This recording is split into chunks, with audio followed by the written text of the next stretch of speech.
반도체 착시 걷어내니 제조업 국가 비상사태. 이 말이 여러분 무슨 말일까요? 일단 이 지표를 먼저 한번 보시죠. 제조업 생산 현황입니다. 2023년 3분기로 돌아가 볼까요? 일단 제조업 자체가 전체가 나빴습니다. 전체 제조업은 마이너스 0.2%고요. 반도체를 제외한 제조업은 마이너스 3.6%였습니다. 반도체가 그나마 제조업의 마이너스를 줄여줬다 이렇게 이야기할 수가 있죠. 그런데 4분기도 마찬가지입니다. 전체 제조업은 5.1%까지 올라갔는데 이게 반도체를 제외하니까 여전히 마이너스입니다. 마이너스 1.4%예요. 2024년 1분기도 마찬가지입니다. 제조업은 전체 제조업이 6.2%까지 성장을 했으나 반도체를 제외한 제조업은요 마이너스 1.1%입니다. 야, 이거 충격이죠. 실질적으로 이렇게 마이너스를 계속 기록한 것은요 2022년 4분기 마이너스 2.9% 이후로 6분기 연속 마이너스 역성장을 했다는 뜻입니다. 이 정도면 여러분 제조업이 국가 비상사태라고 해도 과언이 아니죠. 왜 제가 국가 비상사태라고 이름을 달았느냐. 여러분 알다시피 대한민국은 수출 중심 국가입니다. 제품을 만들어서 전 세계에다 물건을 팝니다. 물건을 판 다음에 그 이익금으로 국가를 운영하는 게 대한민국이거든요.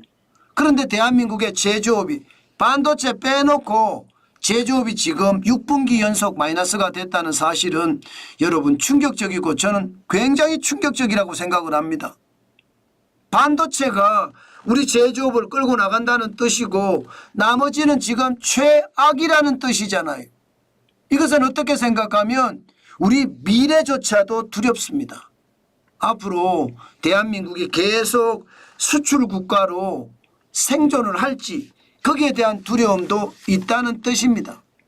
지금까지 말입니다. 반도체 외에도 대한민국은 수출을 잘했습니다. 전자도 그렇고요. 석유화학도 그렇고요. 철강도 그렇고요. 생산이 많이 돼서 전 세계에서 수출을 굉장히 많이 했다는 뜻입니다. 그런데 지금 반도체 외에는 수출하는 게 뚝뚝 떨어지고 있다는 이야기잖아요. 그러니까 화학제품도 제대로 수출이 안 되는 거고요. 실제로 보면 화학제품도 마이너스거든요. 1차 금속도 마이너스고요. 심지어 자동차도 마이너스입니다. 주요 업종의 부진 현상이 굉장히 심합니다. 2024년 2분기 들어와서도 별반 달라지지 않았습니다. 제조업 전체 제조업은 5% 증가를 했다고 하지만 전년 대비해서요. 그러나 반도체를 제외한 숫자는 1.0%입니다. 2분기 들어와서도. 전체적으로 1분기, 2분기를 다 합쳤을 때는 제조업 생산이 또 마이너스라는 이야기잖아요. 또 마이너스. 와, 이거는 여러분 수출 중심 국가인 대한민국에게는 비상사태, 그것도 국가 비상사태라고 해도 과언이 아닙니다. 그만큼 말입니다. 상황이 굉장히 어려워진다는 뜻이에요. 실제로 말입니다. 반도체 공장 만약에 멈추면 어떻게 될까요? 저는 굉장히 심각한 타격을 가져올 수도 있다 이런 생각도 듭니다. 게다가 더 심각한 것은 여러분 더 심각한 것은 2분기를 4월, 5월, 6월 이렇게 월별로 나눠 보면요. 여기에 심각한 문제가 하나 탄생을 합니다. 뭐가 탄생을 하느냐. 6월 달에 생산은 제조업 전체 생산은 3.9% 늘었습니다. 그런데 반도체 생산을 뺐더니 마이너스 1.6%에 꼬꾸라졌어요. 꼬꾸라졌어요. 지금 말입니다. 그러면 1% 올라갔던 수치도 결국은 4월, 5월이 조금 좋았지만 6월에 다시 마이너스로 꼬꾸라졌다는 이야기잖아요.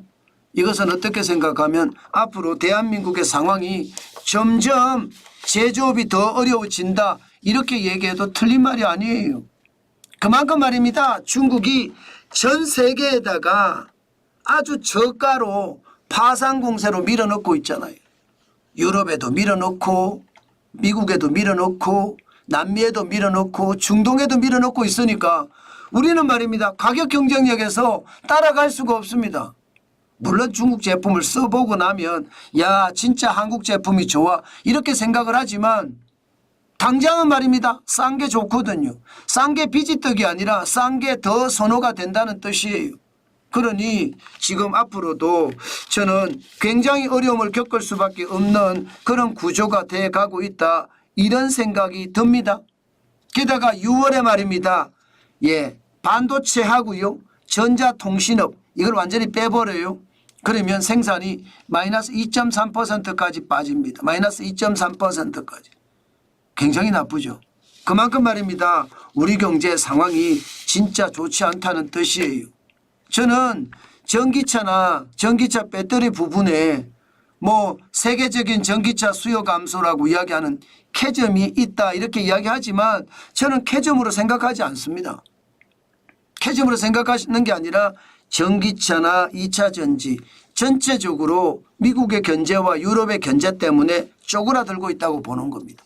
저성장의 어떤 상황으로 계속 몰려갈 수밖에 없다는 것으로 저는 해석한다는 뜻입니다. 참 안타깝죠.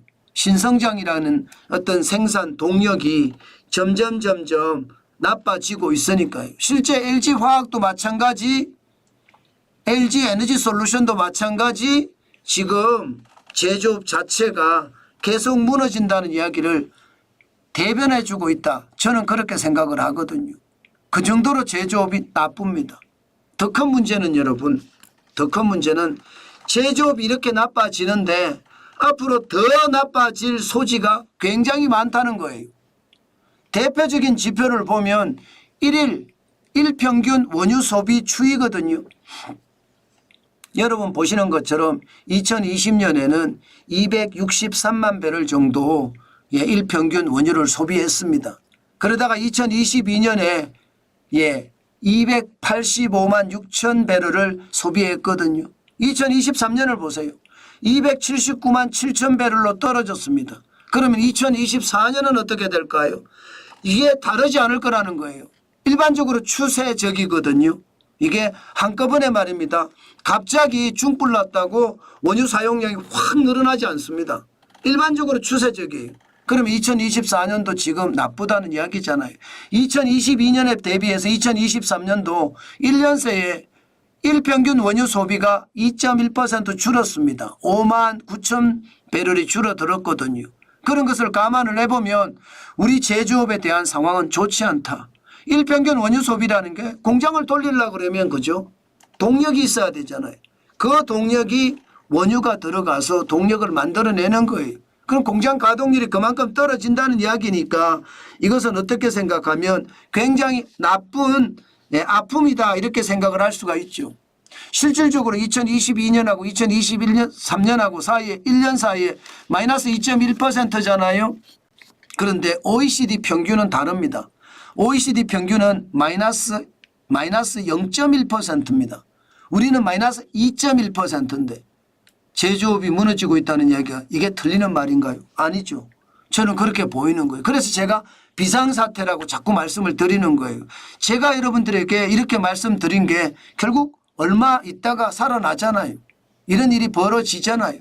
저는 그게 진짜 충격이라고 생각하고 또 하나의 지표가 있습니다. 또 하나의 지표. 전력 사용량 1월에서 6월까지 사용량을 보면요. 1월에는 2만이에요. 2만 5,067기가와트입니다. 그런데 6월에는요. 2만 3,405기가와트예요. 5개월 사이에 6.6%가 빠졌습니다. 1662기가와트시가 줄었다는 뜻이에요. 전력 사용이 줄었다는 것은 무슨 얘기예요? 그만큼 산업에서 공장을 제대로 안 돌렸다는 뜻이 되잖아요. 저는 올해 들어와서도 지금 나쁘다고 보는 겁니다. 그러니까 원유 사용량이 1년 사이에 줄었는데 지금 2024년 들어와서도 더 나빠지고 있다는 게 산업력 전력 사용에서 저는 보여준다 이렇게 생각을 합니다. 그만큼 말입니다. 대한민국의 상황은 진짜 어렵다. 저는 이 말이 틀리는 말이 아니라고 생각을 합니다. 여러분, 대한민국은 수출 중심의 국가입니다. 그런데 수출이 반도체가 압도적으로 많고 나머지 수출이 줄어든다는 것은요, 대한민국의 미래 위기다. 이렇게 이야기해도 틀리는 말이 아니라는 뜻입니다. 그 단적인 증거가 바로 원유의 일평균 사용량이 줄어들고요. 산업용 전력 사용량이 줄어드는 게 핵심이다. 이렇게 보이거든요. 안타깝지요. 산업용 전력 사용은 팡팡 늘어나야 됩니다. 그래야지 공장이 돌아가고 원유의 일평균 사용량도 팡팡 늘어나야 돼요. 그래야지 대한민국 경제가 역동차게 돌아간다는 뜻이에요. 그런데 그러지 못하다는 것. 그게 우리 경제의 현재다. 그렇게 말씀드리겠습니다. 참 안타깝죠. 제가 볼 때마다 진짜 안타깝다고 생각하는 게 바로 이런 부분이에요. 이런 게 제대로 정부 정책에 반영이 되지 않고 간과가 되고 있다는 것. 그들은 정치 싸움만 계속하고 있지 경제는 제대로 들여다보지 못한다는 것. 참 그게 제가 진짜 안타까운 일 중에 하나다. 그렇게 생각합니다. 그만큼 여러분, 각자도생이라는 말이 진짜 틀리는 말이 아니에요. 저는 그렇게 생각합니다. 그만큼 어려워졌다는 뜻이에요. 여러분들도 항상 말입니다. 현장 경제의 어떤 핵심을 알았기 때문에 이제는 각자도생도 아주 강하게 할 수 있는 그런 준비도 철저히 하고요. 또 그렇게 추진해야 되겠다. 그 말씀도 오늘 강조해 드리겠습니다.